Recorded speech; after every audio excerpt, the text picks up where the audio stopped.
இப்ப நான் சொல்றது எல்லாமே பிராக்டிக்கல்.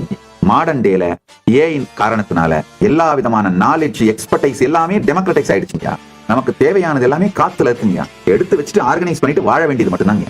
இதுதான் 10 வருஷத்துக்கு பிறகு சக்சஸ்ஃபுல்லான லைஃப் ஸ்டைல எஸ்டாப்ளிஷ் ஆக போகுதுங்க. பாத்துக்கோங்க. Tight knit families, self sustaining communities, poverty money ரெண்டுமே இரலவெண்டா மாறின சிஸ்டம் இதான் நடக்க போகுதுங்க. இந்த சிங்கிள் பிராண்ட் கம்பெனி உலகம் முழுக்க நடக்கும் பாருங்க. பெரிய பெரிய பிராண்ட் எல்லாம் இருக்கு பாருங்க. Pizza Hut, Coca Cola, IKEA, Walmart, Amazon, இந்த பெரிய பெரிய கார்பரேட் கம்பெனிகள் சென்டர்டான அந்த குளோபலைசேஷன் முடிஞ்சிருச்சுங்க.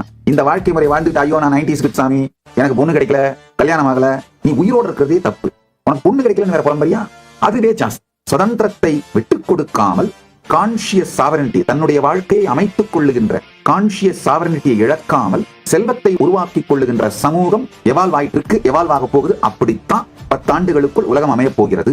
இப்பவே தயாராயிடுங்க. இந்த பரிவிராஜ யாத்திரை நான் பண்ண சொல்றது காரணமே இந்த மாதிரி மல்டிபிள் டிஃபரண்ட் கைண்ட்ஸ் ஆஃப் வாழ்க்கை முறைகள் மேல உங்களுக்கு ஸ்ரத்தையும் நம்பிக்கையும் வருங்க.